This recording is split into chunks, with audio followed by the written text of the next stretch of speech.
so that the copilot will take the entire protein sequence, map it to a quantum circuit, and then run and give you back the results. So this, we did it within 6 minutes. You can do a protein simulation on a quantum computer or a quantum simulator under 6 minutes. When breakthroughs move that fast, the future stops being theoretical and starts getting impactful. This is Impact Quantum. Quantum podcast, turn it up fast. Candace and Frank blowing my mind at last. Quantum podcast. Hello and welcome back to Impact Quantum, the podcast where we explore the emerging field and industry that is quantum computing, where you don't need to have a PhD, be a quantum physicist, or really know anything at all. You just need to be a little bit curious and a little bit self-driven. And again, the most quantum curious and self-driven person I know is Candace Gillhoolley. How's it going, Candace? It's great. Thank you, Frank. I have to say, though, today is exceptionally cold. Everyone's going through this Arctic temperatures, and even us here in Montreal, Quebec, we are shivering. It is really crazy cold. It's not much warmer down here in Maryland. It's very cold. This is usually January, February weather, not pre-Christmas weather. So That's right. I guess the Arctic blasts are going to do their thing. Yes. So today we're going to be speaking with Adhisha Gammanpila, and he is the CEO and founder of Feynman. And we're really excited to talk to him today. He's a lot of good things. He's a lot of really interesting talents, and I can't wait to dig in a little farther. Awesome. Now, is it Feynman or is it Feynman? I thought it was named after Richard Feynman. It's Feynman, Yes, right?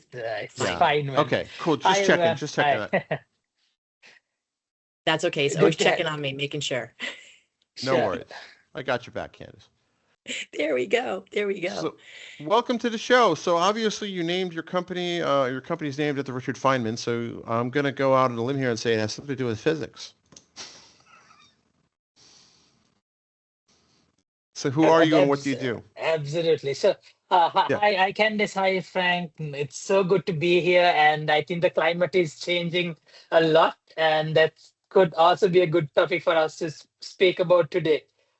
So I'm Adhisha, founder and CEO of Feynman, starting from Richard Feynman, just like Frank mentioned. So pretty much what we do is we help anyone, even without zero quantum knowledge, to use quantum computers. So you don't have to have a PhD. You don't have to go through the deep mathematics to experience the power of quantum. So we make quantum easy to use. So that's what we do at Feynman, and we want to put our tooling in front of every quantum computer that's out there so that anyone could easily make use of quantum. So that's what we are doing, Frank and Candace. Love to have a deeper discussion around it, and super excited. Well, let's just... go ahead, Candace. I'm sorry. No, go ahead. Before we dig deep, I wanted to take a little step back. Because I really like to understand where people they come to the information. So when you were back at university, were you already into physics? Were you computer science? Were you something else? What brought you? Tell us a little bit about your path.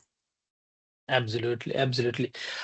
So I studied computer science along with physics, the classical side of physics as well as quantum side of physics, and I wanted to pursue my higher studies in theoretical physics, study quantum physics likewise. So while studying computer science, I wanted to do a practical application with computer science and theoretical physics. That is somewhere around 2017. That's when IBM also started giving out cloud access to quantum computers. Then I wanted to run a practical application on a quantum computer in 2017.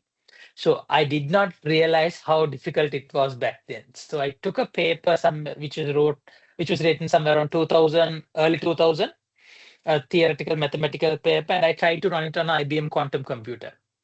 The running part was around few hours, but preparing to run it was like 6 months of work. The transformation of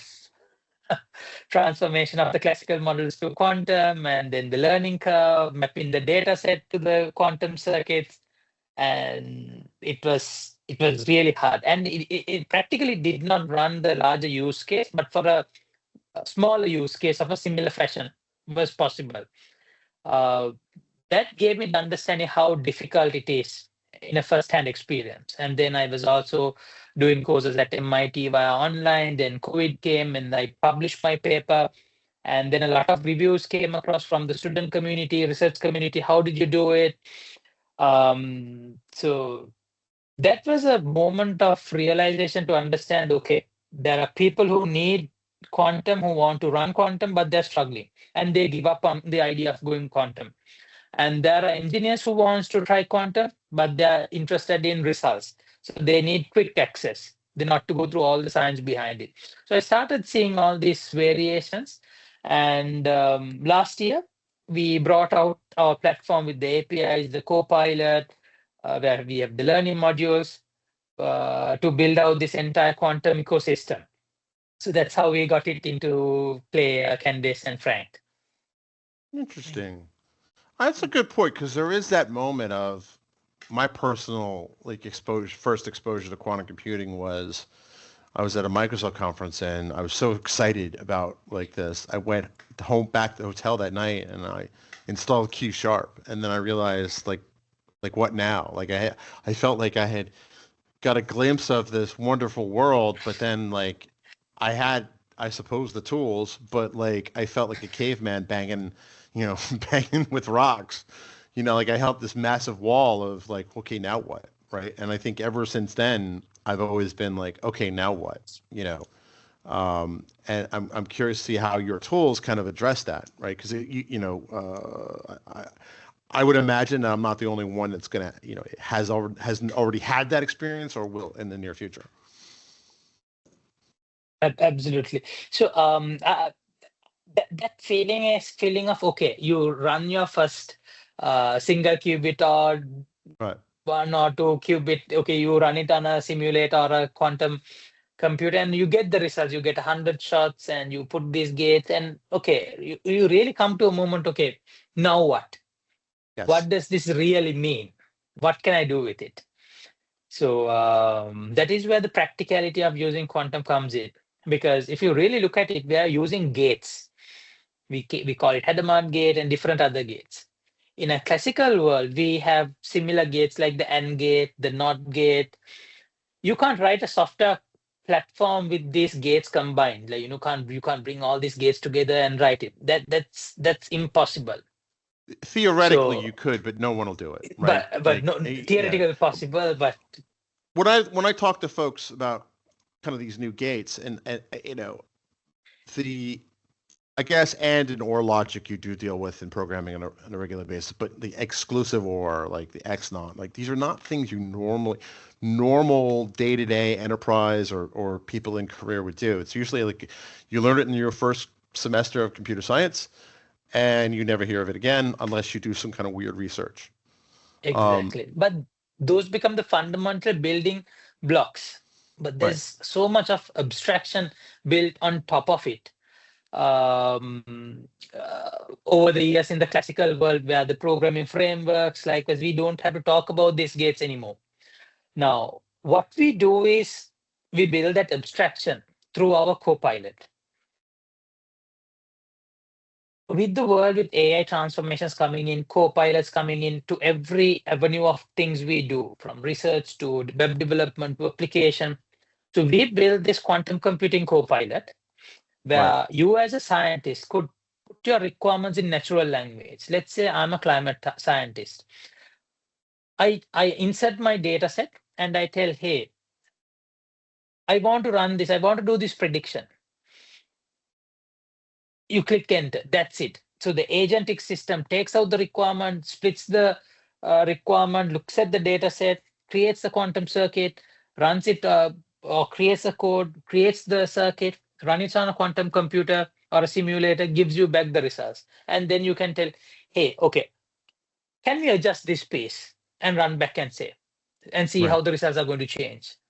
So that is how we are solving this. We have created this environment where you could tell your requirement and the agentic system will generate the code, run it on a simulator, quantum computer, and give you back the results. So here you don't have to worry about how quantum computers work, what is the architecture of the quantum computer, what is the language, whether it's going to be Q-sharp, Qiskit, or OpenChasm. So you don't have to worry about it. You just need to pick the infrastructure and just run it and get your results. You need to know your subject matter only. If you're into finance, no problem. You know your finances. If you're into climate, you have your subject matter around that. A great Right. example is that we integrated our platform with Google with AlphaFold. AlphaFold is a global database of proteins, and you just have to call out which protein you need and then tell the requirement so that the Copilot will take the entire protein sequence, map it to a quantum circuit, and then run and give you back the results. So this, we did it within 6 minutes. You can do a protein simulation on a quantum computer or a quantum simulator under 6 minutes without tooling. Without it, it's just months Wow. of work. I actually did it in an airport during a transit. That is how we released this feature to the platform. I was testing it with my team while I was traveling, and it worked, and we pushed it. And it's imagine you trying to map out a protein to a quantum circuit. It's Right. unimaginable. So this just 6 minutes. And Interesting. I understand that most of your focus seems to be on climate modeling. And so what do you see as the strongest near-term opportunity that we're going to see in quantum and climate modeling? Absolutely, absolutely. Now, right now, if you look at the market, probably let's say the European market, for example, we see a lot of pharmaceutical companies are doing a lot of research around quantum chemistry, Mhm. how molecules interact, and in terms of drug discovery, likewise. So fundamentally, it's around chemistry, I would say. So there are a lot of chemistry use cases. And these chemistry use cases also spans into material discovery, sustainability, sustainable materials, fertilizer research, which will impact on, let's say, ammonia production for climate, likewise. But fundamentally, chemistry has become a major use case for R&D, which will impact on climate as well as other similar avenues like drug discovery, likewise. And even like sustainable paints, sustainable material for flights. So these are like very popular use cases that are being industrially researched, not academically, industrially researched. And even recently, I've seen content coming out from World Economic Forum, Bloomberg, how these enterprises have actually have experience to a certain degree of uh, quantum advantage, like the signals of that. So those are the real world use cases that are happening at the moment. On the flip side, when it comes to cybersecurity, that is on the quantum safety side, uh, the entire world is preparing when the hardware maturity comes in, how our infrastructure will be secured. So the quantum cryptography part is already there. Nationwide, the preparations are taking place. Enterprise-wide, it's taking place, but it's on another avenue of quantum. But on the quantum computing field, quantum chemistry, climate modeling, drug discovery, those are very, very popular use cases that's happening out there. Yeah. No, I mean that's a good way to put it, right? There's a lot. Chemistry is going to obviously kind of the quantum encryption aspect is top of mind for a lot of people for good reason, but also the whole notion of the chemistry, how this is going to revolutionize chemistry, medicine, material science, better sustainable products. Material. Yeah. So would it be fair to like give an elevator pitch if I had to give an elevator pitch for your product that this is kind of like quantum vibe coding? Or is that You can say that. You can say okay? that. Oh, okay. Interesting. In a very, very generalized sense. So when it comes to vibe coding, the thing is like for a vibe coder, like if we have around 100 plus scientists on our platform right now, pretty much in the Europe, UK, and US, and Yeah. they're pretty much PhD students or postdoctoral candidates, researchers. So Right. it's very hard to imagine it's vibe coding, because the experience that we see on the platform is they actually know quantum to a great extent. It's a matter of saving time for them and even picking hardware because the platform does it. But in a very, very general sense, it's more of like a vibe coding platform, but um, it's we see different behaviors coming in with our different user groups. It sometimes operates as a research assistant for them to prototype certain research ideas faster before going and using it on a supercomputer. We see that behavior coming. And Mm. from industrial users, we see it more of like a, just like you said, a vibe coding platform. They don't care about how the nitty-gritties work, they need results. So they want to prototype and Right. see. So different sides of it, but yeah. But I also like the fact that it abstracts away a lot of the harder aspects of the quantum gates and the quantum software creation, right? I think subject matter experts are still going to be important. Obviously, your company is probably filled with physicists, people who are experts in how these gates go. So it's not just like your average vibe coding tool that everybody and their cousin's dog has out now, right? Yeah, no, that's fascinating. I think that'll help ease the transition for a lot of folks into quantum kind of the quantum space. Absolutely. And just to add to it, Frank, we recently published a paper where we compared our agentic system against popular LLMs from Claude to Gemini to OpenAI.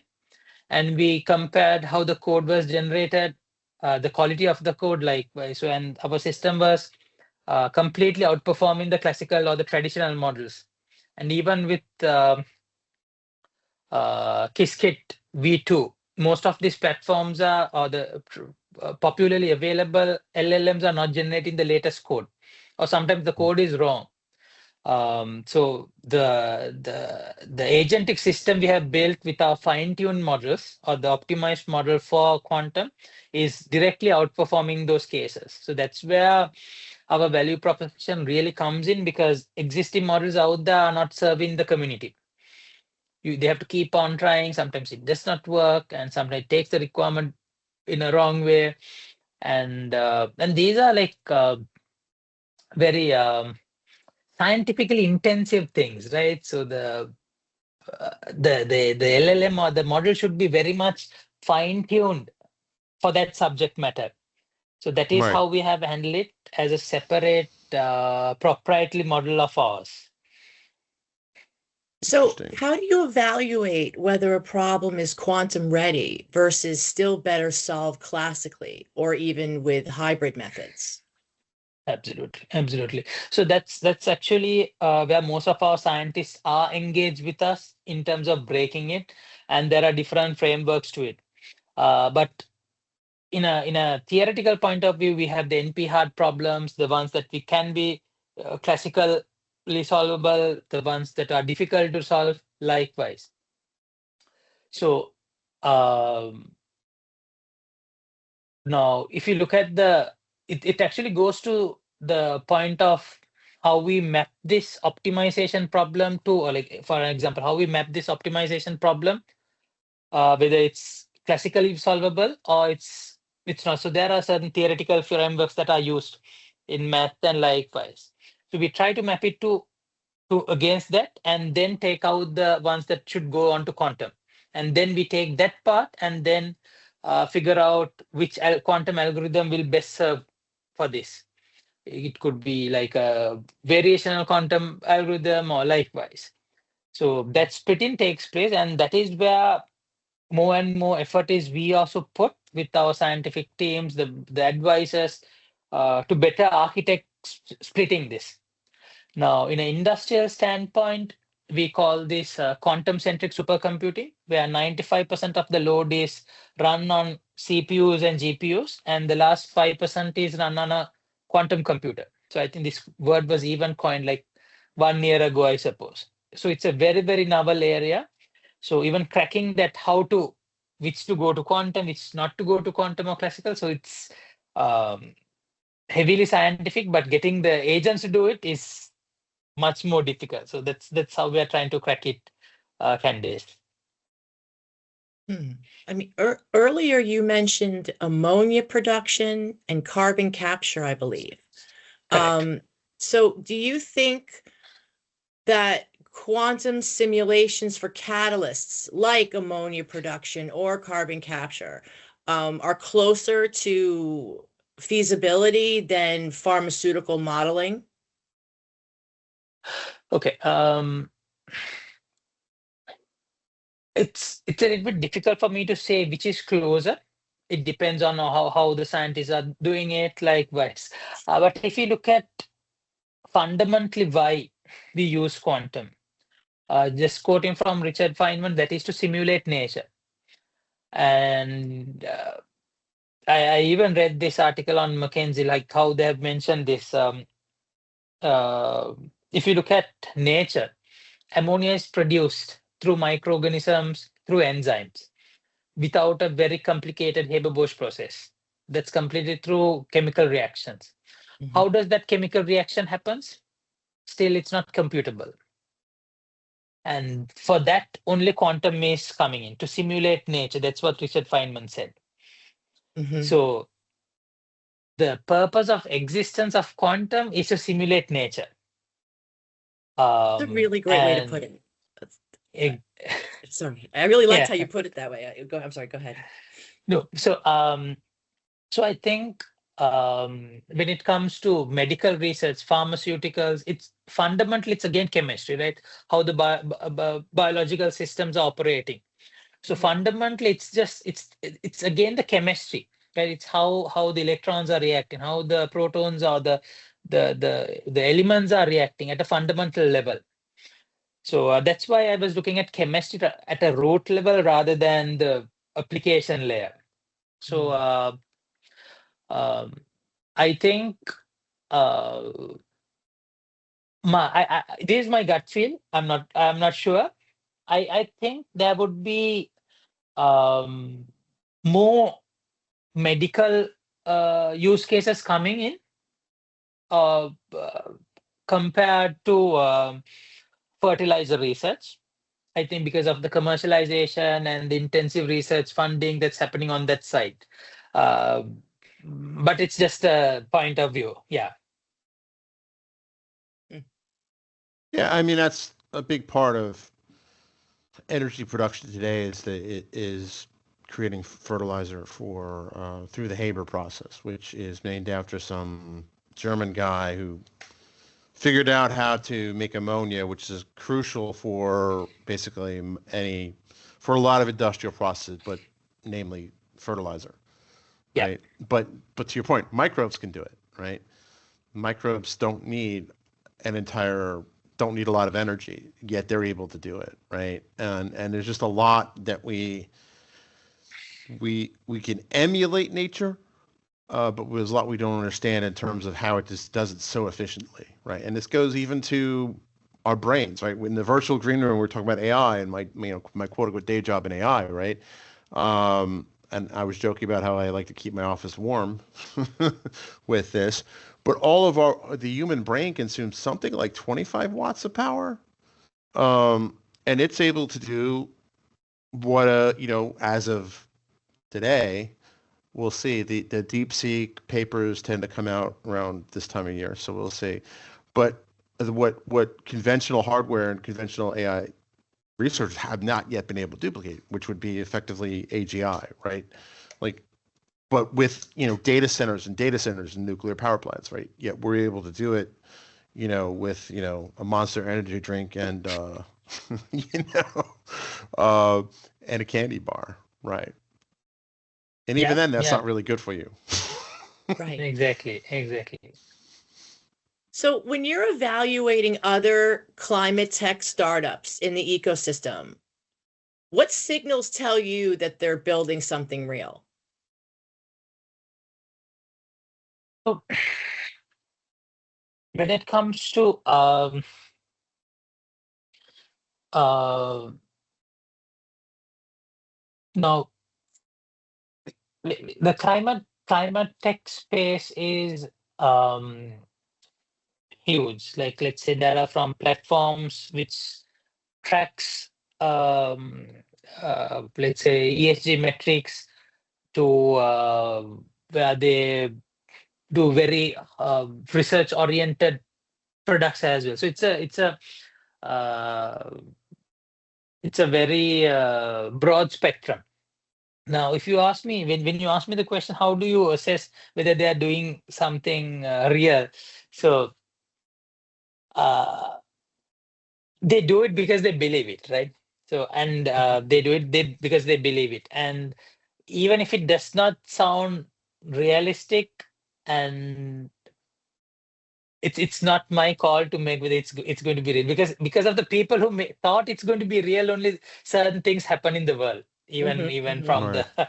the computing to every other technology that, or the scientific discoveries that we see out there in the world, right? So it's so when I see a company who is doing something uh,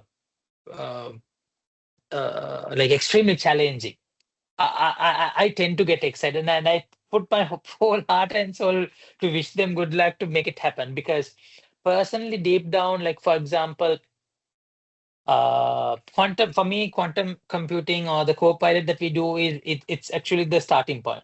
So we have a big vision with what we want to do in terms of energy to energy teleportation with computing over the next 20-30 years. Like let's say there are concepts called energy quantum energy teleportation, which is actually done on a very, very nano level, where you could transmit energy uh, from one place to another at a quantum mechanical way.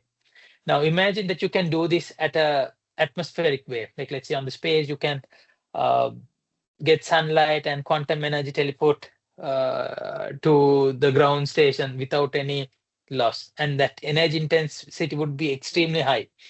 So those kind of things are like extremely theoretical, but which we tend to do.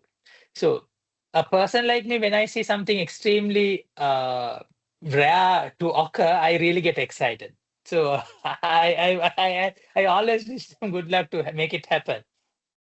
Uh, Now, when it comes to quantum and climate, in our topic which we speak here about today, how I see it is, I always want it to happen right now rather than waiting. So, but that's my nature. But if we look at all these reports and how the progression is taking place, in the next 3 to 5 years is more of like the roadmap for quantum provided by McKinsey to IBM. So if you look at a company who's doing quantum and climate, how I would perceive it is, okay, they're working on the fundamental elements to make it possible, so that their maturity will come in that 3 to 5 years, or maybe later. And that is also something we also experienced when we were trying to build our platform around quantum and climate. But then we realized what we're doing is that it's actually a general purpose thing. It's not just climate. You can do it from climate to chemistry to finance to everything. So over the last 1 year, we opened up the platform to every user. And that actually democratized our platform into quantum as well, like democratizing quantum. So I think to give a short answer, how do I assess? I think it's based on the probability of not happening is very high. I always just get excited. That's that's how I would assess it. Well, there's a lot to be exciting about, right? Like, Mhm. we missed out because of, we were, born too late to be there when the transistor kind of exploded in the PC revolution. Exactly.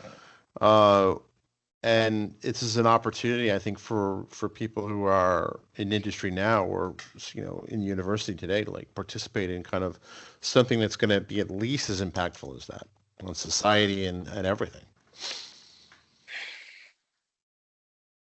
Sorry, Yeah. sidetrack, but What do you think is the biggest misconception that you're facing in quantum computing with climate, in the Yeah. climate ecosystem? Yeah. So when it comes to the biggest misconception is that quantum will replace normal computers or classical computers. I think that is the biggest misconception we hear about, and whether we will have quantum computers in our household. So I was having a meeting like few hours ago prior to this event. Um, it was a European university I was working with, and one of the students asked me whether we are going to have computers, quantum computers in our household. Uh, so I think it's um, uh, it's it's just the unawareness of quantum because it has become a buzzword and there's a lot of unawareness. Right. So when it comes to quantum and climate, I think it's a very, very niche um, audience who would look quantum and climate together. With that, I think one of the biggest, I think the biggest misconception is quantum alone could solve climate. Right. Okay. Yeah, because it's not quantum who will go and solve climate. It quantum to classical to all this computing should facilitate the scientists to come and make the discoveries. Even though quantum is a reality, it will not come and do that magic. It should be a conjunctive effort of CPUs to GPUs to quantum all working together with the scientists to make those discoveries. It's not the technology that will come and solve. I think that would be a point of view I would have. Yeah. Okay. Interesting. Hmm. What advice would you give someone who is building the community or content around all this climate innovation? Yeah, I think for this I would like to quote Bill Gates. So he said in his book, How to Avoid a Climate Disaster. So in that, Mhm. he referred that if it's not outside your house, you will not know it. So only when things are outside of your house, like let's say if there is a big flood outside your house or in your neighborhood, then only you will know, okay, there is some big issue is out there in the world. But when it comes to a climate uh, aspect, it's those little things that happens in the environmental ecosystem that will create these um, big things. So I think for content creators who are in climate, who speaks about it, I think uh, they should tell what like everybody knows about climate, global warming for the last few decades. I think they don't know the current the probability of having a catastrophe. For example, in my team, I speak a lot about this planetary systems model, where there are 9 systems, and out of 9, how many have gone to the red zone, likewise. So these things are actually not largely spoken. Only few people are speaking it out there. I think largely the content creator should speak about, okay, out of 9 systems, 7 are in the red zone, and there is a high probability that we will have these kind of issues. So this is what you should do as individuals to make that change. Example, if you're a software development company, go to green hosting. How could you make your application green? So that is a very segment-oriented content creation, but that will create impact. Likewise, and if you're using ChatGPT, okay, don't say hi because hi will just create another. Uh, it just even how to prompting is a good area to create content around climate because those will actually Right. create tangible results out there in the market or in the world. Just everybody knows, okay, you need to use recyclable things. From the school days, you have been taught to do that.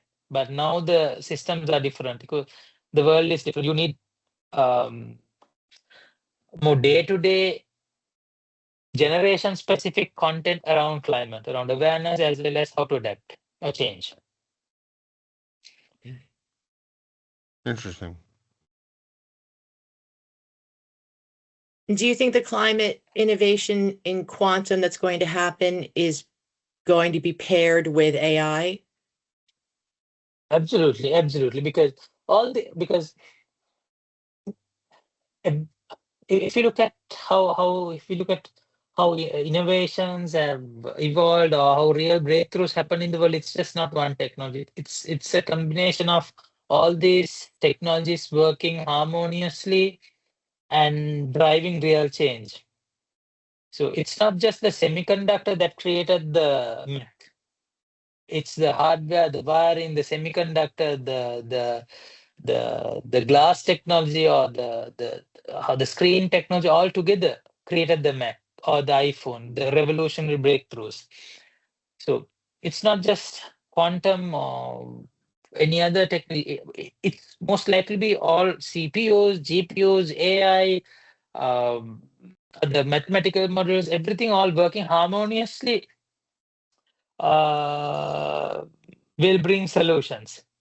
And I think AI will be a great catalyst to speed things out.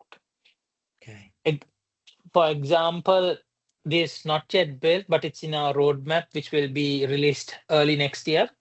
We are building quantum research agents who will work or research 24/7 on certain given projects, run on quantum simulations, and give results.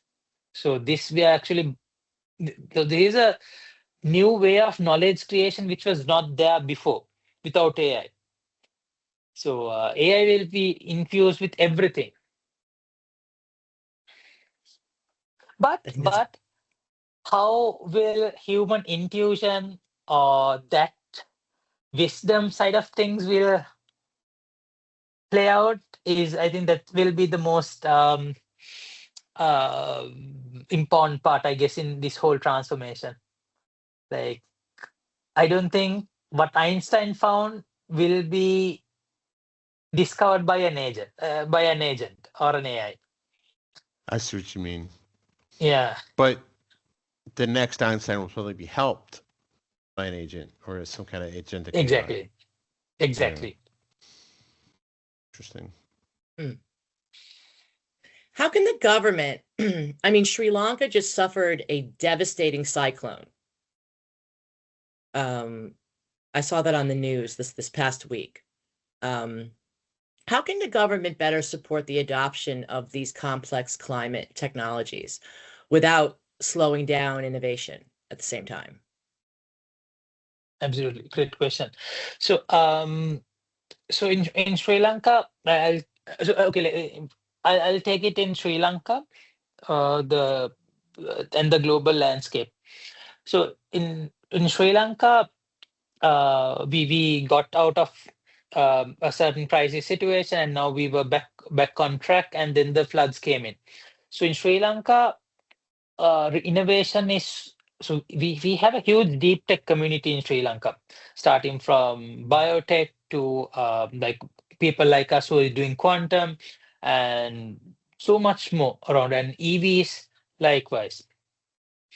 Uh, so the universities, the government, so there's a massive amount of initiatives that's going out there. I think it's more of like taking to a global stage to um, uh, get the right investments to let's say uh, having global partners is more of like a current initiative that is happening to make sure these technologies scale. Because there's a lot of things that's happening within the country that's not out there. So the government's uh, support is now being put a lot to those kind of innovations. So this includes climate solutions as well, climate tech to different sustainable solutions, many others. Because sometimes it's not just within Sri Lanka. These enterprises should also go outside the world, and then only these models will also be better and become uh, much more uh, production ready. So that is on one end. But if you look at the Europe or the US, I'm sorry, especially around Europe, the European Union is having a lot of climate uh, modeling related funding to grants schemes like this. So I think those collaboration is something that is being encouraged at the moment. Yeah, that's my take around it. It's an exciting time And to be in also, this industry, isn't it? Right? It is exciting. yeah, And like I think 2025 was like we'll look back at that as a particularly interesting year, right? I don't know. Maybe next year will be more exciting, and we won't even remember this year. Who knows? absolutely. Hopefully, and I believe that 2026 and 2027 are going to be extremely very interesting years because even in the quantum space, there's going to be a lot of hardware maturity coming in. There's a lot of topics being spoken around industrial application around quantum. So this will cover a lot of climate use cases, practicalities, Yes. and maybe 2027, 2020 onwards, maybe we will even have more quantum advantage achieved use cases at an enterprise level, hopefully. So 2026, 2027 are going to be uh, very, very interesting years to look out for. Yeah. And we too look forward for some breakthroughs. Yeah. Interesting. Hmm. Where do you see I'm the, just oh, awash I'm in sorry. possibilities. I'm so Right. sorry. I'm just awash in possibilities. No, it's, where do you see the biggest gaps between what energy companies need and what the deep tech researchers are building right now? Okay. When it comes to deep tech, it's again it's a very broad spectrum, but I'll fixate into quantum. I think I think there are two areas. One is uh, how exactly will quantum create value for me is a question that is asked by industry from quantum companies. That is an awareness problem. And and then secondly, when you get past that state, can it create value now? Still, the answer is no, unless you're preparing for research. So that is what I've seen publicly, and as well as the certain interactions I've had together with certain companies. So mostly it's at a POC level, not at a production grade. Limitation being the hardware maturity, the instability of the quantum error correction, likewise.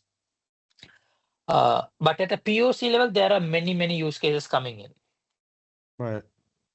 But internally, which is because all these are R&D, right? These are research topics. You don't put it out there. So internally, there can be a lot of things that energy companies are investing in quantum to keep themselves ready, which is not out there in the public or open out loud, spoken out loud.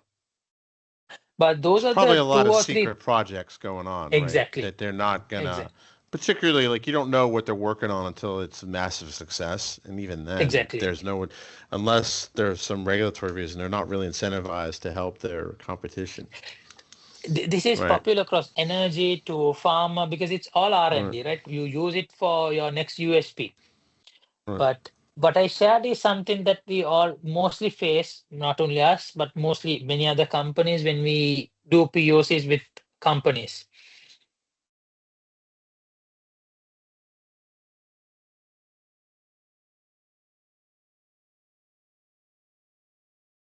Did we lose him? No, No, we no, have I'm him. here. We're Yeah, just, no, yeah. he's here. We're coming up with our next, my mind is just I like know. blown Same here. in so many I'm ways. like, It's so whoa. wonderful, right? Yeah. No, it's an exciting field, and I think a lot of people are skeptical of all the promises AI has made. Rightfully Right. so, because some ridiculous promises have been made. Um, I do worry that quantum can also eventually part of the hype cycle, I guess, is ridiculous promises, right? But when kind of the hype wave crashes, there are still new possibilities. I mean, look at the .com boom, right? Like, pets.com, right? I don't know if you may not be old enough to remember pets.com, but pets.com was like this. There were a lot of crazy startups that were started in the 90s that were way ahead of their time, Mm-hmm. right? Now it's fair to say Amazon kind of owns that space, right? In most countries, right? The world we live in today with the smartphone and things like that, these were all things that were, I would say, promised in the .com era, but the underlying technology wasn't quite there to make it practical. I wonder what that will look like for the quantum hype wave. Could be similar. Yeah. Could be similar, but when it comes to quantum, it can be slightly different because it's mostly with the scientific community. It's not like a .com boom where it's mostly accessible or spoken out loud. I mean, like because it goes with a lot of math and physics. Right. It's not a general. What I was trying to say was it's not a general purpose kind of general public kind of a thing. Uh, Right. you have to go with science and likewise. But when it comes to AI, of course, there can be similar patterns coming in and likewise. Um, but uh, I think it's so this how do I put it? You can I believe that I actually don't believe about that wave personally uh, because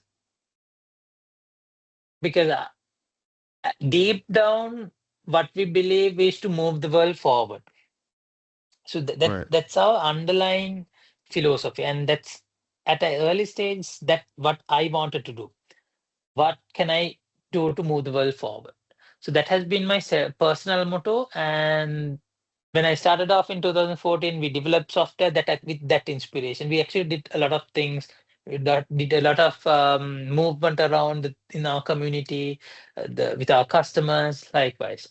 And what we believe with Feynman is that over the years, a lot of studies have been there where potentially how the branches of theoretical physics could bring value to people or to for us. And if we can take one part of theoretical physics like quantum computing back in the days and now practically apply, just forgetting about this hype curve and really make a breakthrough, that's what we're heading towards. So personally, I really don't worry much about hype curves. Whether I just believe in the science and what we can do, what which is controllable for us. And if things are not working, yes, we pivot. But I think deep down we look for that moment. What we do right now, can we really move the world forward? I think that's our driving force. When we Right. have that framework in our mind, that hype curve and those things becomes noise in a way. Right. Interesting. It's how I govern myself. No, I mean that's a great way to look at it. I think it's a healthy way to look at it, right? And it is very easy to get caught up in the hype cycle and the hype wave, but at the end of the day, I think I like your approach as, self-governance, right? Because then you're not chasing what's coming next. It's something that you intuitively say, your gut feel, everything all together. It's not just a very logical thing or a market reaction you are chasing. It's something that you envision, and that brings much more confidence, stability in what you do, even in the most darkest times, Right. because it's a belief that you're chasing, and then it becomes a reality. That's a good way to put Is it. there any other advice that you would give, let's say, students who are in university now, um, let's say who are in computer science and they're trying to figure out a potential path? Like what advice would you give them considering where you are Absolutely. now? Absolutely. So I think so it's not at all related to quantum or climate. So it's purely about self-discovery. Mm. Um, it's purely about self-discovery. Example, this book called Ikigai, where you have this Mhm. beautiful Venn diagram, what you love to do, what the world needs, what you can do likewise. And it's just one model. But even if you just really explore yourself and see what you are deeply, deeply passionate about, deeply that gets you into the flow state that you Right. can keep on doing, I think being honest with yourself and figuring that out at an early stage will definitely give you answers to all the decisions that you want to take in life. Um, because it's your journey, the decisions you take will not, it doesn't have to justify other people's frameworks or what their thought processes are. So, and you will have your own compass inside when you have yourself uh, cleared out. That's what Bruce Lee said. That's what Steve Jobs said. That's what any uh, any of these philosophers have said. So for me, I think early on I found mentors and coaches who actually helped me carve that picture out for me. So I think that is the most important thing for you to understand yourself, self-discover. And final remarks, uh, whatever you do, student, entrepreneur, or career, employee, I think whatever you do, it's all about you think big, start small, and work fast. So think big, start small, and work fast. Work fast. Yes. Okay. Where can folks find out more about you, about Feynman, and anything else you'd like to share? Yeah. So I think you can of course share the web links and all, but you can always catch me on LinkedIn, X, any social media platform as Adhisha Gammanpila, and website is feynmanhq.com, and everything is pretty much connected, so you will see the content. But I think you can also share the reference links in your captions and all. Fantastic. Excellent. Thank you so much And for today. yeah, Climate this was it great. affects everybody, and this was really fantastic. I really appreciated your time on this. And we'll play the So outro music.